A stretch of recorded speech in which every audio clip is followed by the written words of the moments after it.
Hello and welcome to the Discover History YouTube channel, and today I've brought along another prop to do with navigation, and that prop is this device just of here. Now if you look at some of the videos that we've done already, about 10 or 15 videos back, we do generally one a day, we covered the ship's compass, and it was a binnacle compass, so it's a compass that keeps a level playing field despite the rolling of a ship. Now the compass is very important, and obviously it's used to constantly know where magnetic north is, be it at night time, in a fog, in cloudy weather. It will always point north, keeping you on track as such. And then obviously, as well as showing north, you can therefore work out the east, west, south and all the ones in between. There are quite a few. Now, we are involved with Mayflower 400 for the city of Worcester, and the reason for that is we have Edward Winslow, who was from Droitwich, who went to school at King's School and became one of the most influential people of the Mayflower generation as such.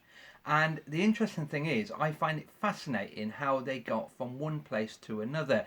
And I've studied navigation, period navigation, for quite a few years now, and the compass is the main thing. However, just as important is this, which is the lead line, or sometimes referred to as the sound or the sounding weight or the depth gauge. And what this is used for is to gauge how much water is below the ship, and that's really important, because obviously if you hit a sandbank, if you hit rocks, if you go too close to the coast, for example, your wooden ship, remember, could be turned into matchwood within minutes.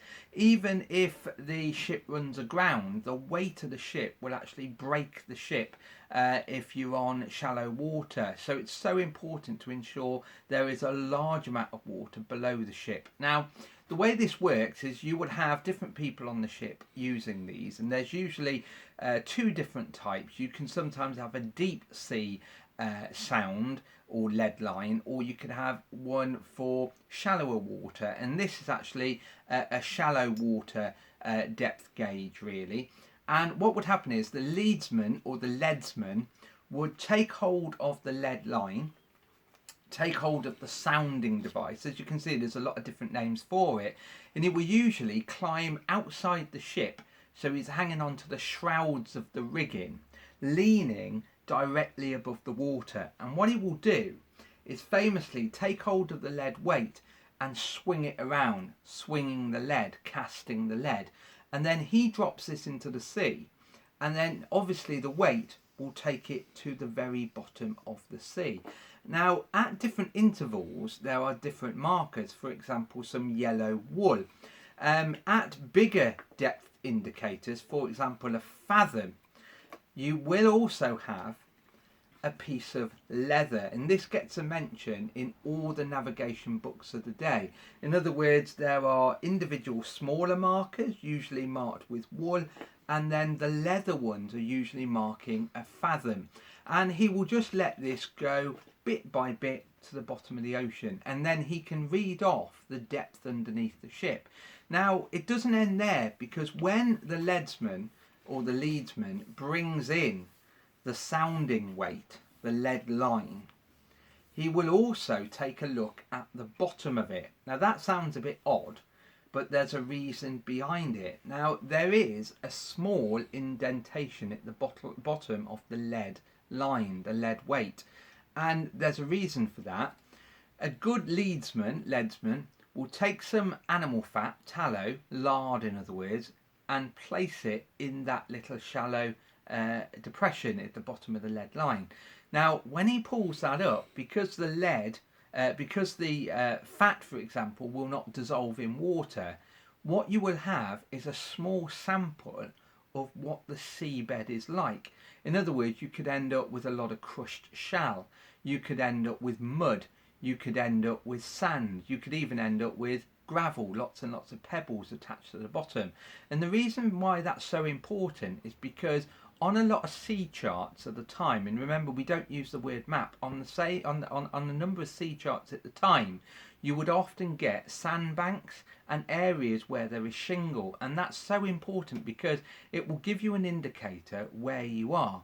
If you're out at sea and you're near an island, but you're not sure which side of the island, for example, or how close you are to an island, you may have on a sea chart marked a shingle bank, which let's say is about a mile offshore.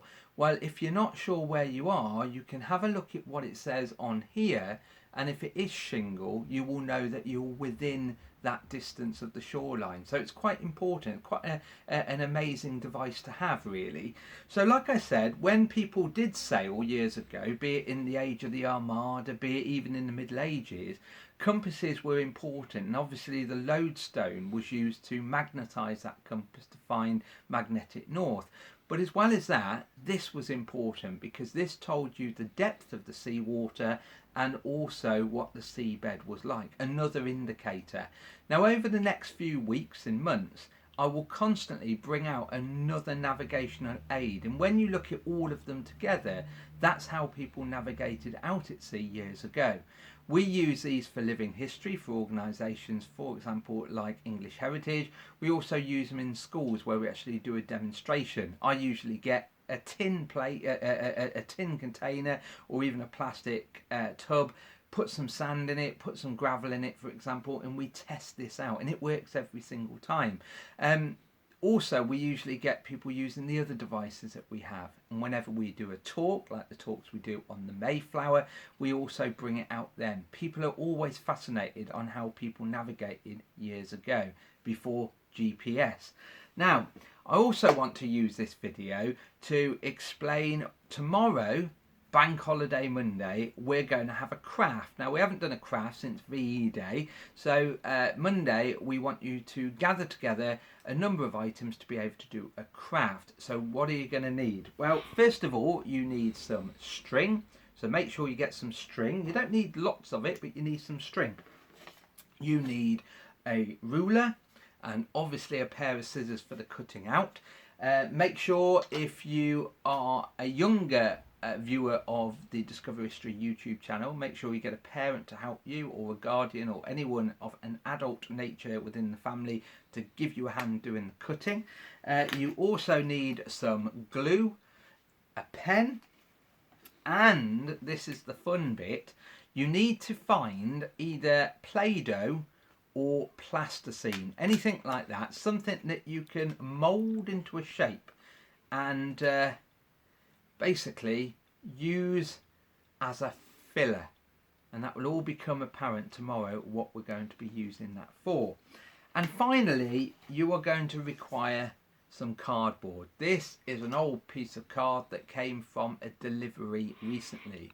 So cardboard, some Play-Doh or plasticine, glue and a pen, scissors and a ruler, and some string.